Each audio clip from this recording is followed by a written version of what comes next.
मैं कुसुम स्वागत करती हूँ आपका मेरे YouTube चैनल में। आशा करती हूँ कि आप सभी सकुशल होंगे। आपको बता दें कि उत्तर प्रदेश के जौनपुर निवासी अतुल सुभाष की आत्महत्या कानूनी मुद्दा बन गई है। इस मामले पर देश भर में महिला पुरुष के प्रति कानून और न्याय को लेकर चर्चा हो रही है। यह दुखद है कि अतुल की आत्महत्या के बाद उसके मौत की वजह का खुलासा कुछ इस तरह हुआ है। पुलिस के मुताबिक अतुल ने 24 पन्नों का एक सुसाइड नोट छोड़ा था। इसके अलावा उन्होंने सोशल मीडिया प्लेटफॉर्म एक्स पर वीडियो सहित नोट साझा कर अपने साथ हो रही कानूनी आपबीती सुनाई और इसे अपने सुसाइड का कारण बताया। मालूम हो, पेशे से सॉफ्टवेयर इंजीनियर अतुल सुभाष बेंगलुरु में एक निजी फर्म में सीनियर एग्जीक्यूटिव के रूप में काम करते थे।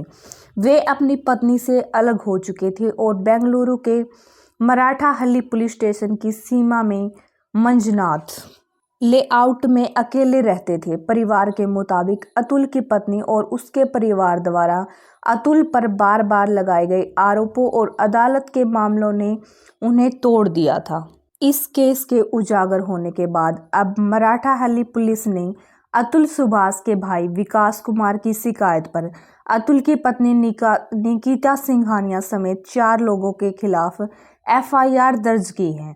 एफआईआर भारतीय न्याय संहिता की धारा 108 और 3(5) के तहत निकिता सिंघानिया, उनकी मां निशा सिंघानिया, भाई अनुराग सिंघानिया और चाचा सुशील सिंघानिया के खिलाफ दर्ज की गई है। सुसाइड वीडियो में अतुल ने अपनी पत्नी, उसके परिवार के सदस्यों और एक जज पर उत्पीड़न, जबरन वसूली और भ्रष्टाचार का आरोप लगाया है।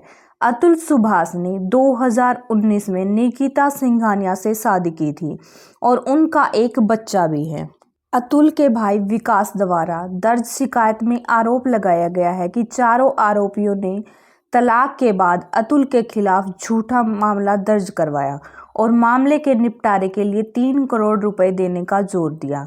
इसके अलावा शिकायत में यह भी आरोप लगाया है कि अतुल की पत्नी ने उसे अपने 4 साल के बेटे से मिलने के लिए 30 लाख रुपए की मांग की थी। शिकायत में आगे आरोप लगाया है कि अतुल ने मानसिक और शारीरिक रूप से प्रताड़ित होने के कारण आत्महत्या की है। शिकायत के आधार पर मामला दर्ज कर लिया गया है और जांच जारी है।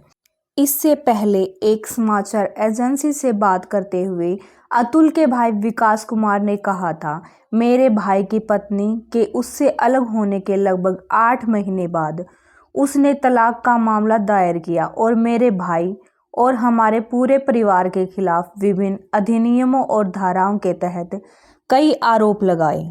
उन्होंने आगे कहा कि भारत में सभी कानून पुरुषों की तुलना में महिलाओं के पक्ष में हैं और उनके भाई ने भी अपनी दुखद मृत्यु से पहले इस मुद्दे के लिए लड़ाई लड़ी थी। भारत में हर कानून महिलाओं के लिए है, पुरुषों के लिए नहीं। मेरे भाई ने इसके लिए लड़ाई लड़ी, लेकिन वह हमें छोड़कर चला गया। यहाँ तक कि अपने सुसाइड नोट में भी उसने लिखा था कि अगर मैं सिस्टम से जीत गया तो मेरी अस्थियों को गंगा में प्रवाहित कर दूंगा, नहीं तो कोर्ट के बाहर किसी नाले में। मेरे भाई ने उसके लिए सब कुछ किया। जो कुछ भी हुआ वह दुर्भाग्यपूर्ण था। आपको बता दें कि 34 वर्षीय अतुल सुभाष को सोमवार को उनके घर में फांसी पर लटका हुआ पाया गया था। घटनास्थल से 24 पन्नों का सुसाइड नोट भी बरामद किया गया था।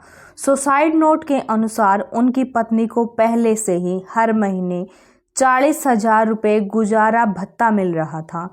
एक्सचेंजर में काम करने और खुद पैसे कमाने के बावजूद और फिर भी उसने 2-4 लाख रुपए और मांगे।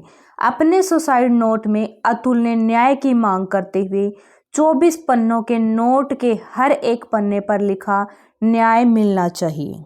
उन्होंने एक वीडियो भी रिकॉर्ड किया जिसमें कथित उत्पीड़न के बारे में बताया गया था और अपने परिवार के सदस्यों से कहा था कि जब तक उन्हें न्याय नहीं मिल जाता तब तक वे उनकी अस्थियों का विसर्जन न करें। नोट में यह भी कहा गया था कि उनके माता पिता को उनके बच्चे की कस्टडी दी जाए। उनके सुसाइड नोट में उनके 4 साल के बेटे के लिए भी एक संदेश था, जिसके बारे में उनका दावा है कि उसे उनसे अलग रखा गया है। नोट और वीडियो का लिंक एक एनजीओ व व्हाट्सएप ग्रुप पर भेजा गया था, जिससे वे जुड़े हुए थे। वहीं अतुल सुभाष की खुदकुशी का दोष औरतों पर डालकर हम सिस्टम और समाज को बचा रहे हैं। अगर हमारे देश की न्याय प्रणाली, पुलिस तंत्र ठीक से काम करता तो शायद हर साल कितने परिवारों को यह त्रासदी नहीं झेलनी पड़ती। कोई भी कानून का दुरुपयोग करने की हिम्मत नहीं करता। अतुल सुभाष की खुदकुशी ने पूरे देश को झकझोर कर रख दिया है।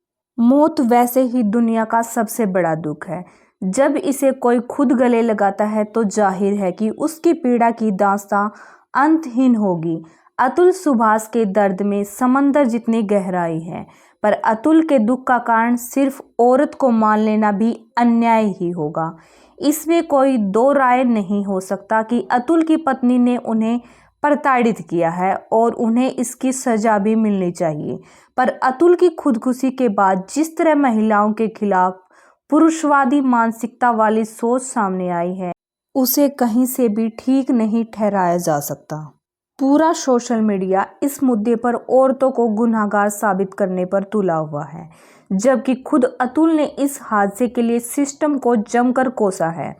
अतुल ने अपने सुसाइड लेटर में लिखा है कि अगर उसे न्याय नहीं मिले तो उसकी अस्थियों को कोर्ट के सामने वाले नाले में डाल देना। मतलब साफ है कि उसका गुस्सा भी अपने ससुराल से ज़्यादा सिस्टम पर है और उसकी मौत को गले लगाने का कारण भी इस व्यवस्था में न्याय की उम्मीद खत्म होना है। पर अतुल की मौत के बहाने कुछ लोग महिलाओं की सुरक्षा के लिए बने कानूनों को रिव्यू करने की बात करने पर लगे हैं, बिना इस बात को समझे कि अतुल की मौत का जिम्मेदार कौन है। सारा दोष महिलाओं की सुरक्षा वाले कानूनों पर थोपा जा रहा है, जबकि इन कानूनों के बावजूद देश में हर घंटे आज भी महिला उत्पीड़न के 51 मामले दर्ज होते हैं, जबकि 80% मामले लोक लाज के भय के सामने नहीं आते। इन अपराधों में रेप, छेड़छाड़, एसिड अटैक, किडनैपिंग और दहेज जैसे अपराध शामिल हैं।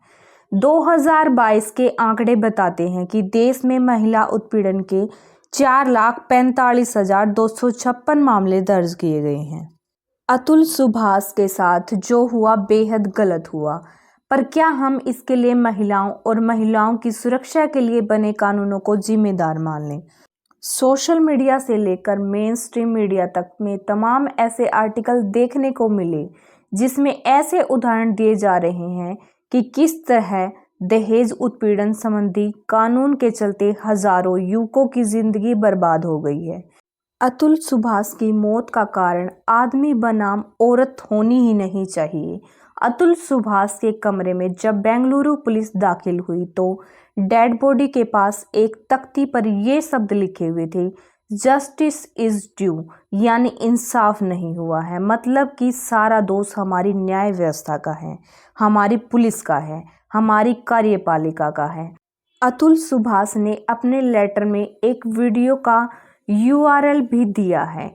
इस वीडियो में इस बात का जिक्र है कि न्यायपालिका में कॉलेजियम सिस्टम के चलते किस तरह से जजों के नाते रिश्तेदार ही जज बनते। हमें एक बार फिर से इस बात पर विचार करना चाहिए कि आखिर जजों की नियुक्ति में यह विशेषाधिकार क्यों है कि वो अपने नाते रिश्तेदारों को नियुक्त करा सकें। जजों की भी उतनी ही छुट्टियां क्यों नहीं मिलती जितनी अन्य सरकारी कर्मचारियों को मिलती हैं। करोड़ों केस पेंडिंग होने के पीछे कौन से कारण हैं? न्यायपालिका में भ्रष्टाचार को कैसे रोका जा सकता है? इन बातों पर बहस की बजाय हमने संसद के प्रतिनिधियों, जिन्हें हम खुद चुनकर भेजते हैं, के बनाए कानून पर सवाल उठा रहे हैं और यह नहीं पूछ रहे हैं कि 120 तारीखों के बावजूद अतुल का फैसला अब तक क्यों नहीं पहुंच पाया। ये थी हमारी आज की कहानी। आपकी इस पर क्या राय है कमेंट बॉक्स में ज़रूर बताना। वीडियो अच्छी लगी हो तो लाइक एंड शेयर करना और चैनल को सब्सक्राइब करना। इस घटना का उद्देश्य किसी के दिल को ठेस पहुंचाना नहीं है, बल्कि लोगों को जागरूक करना है। जय हिंद, जय भारत।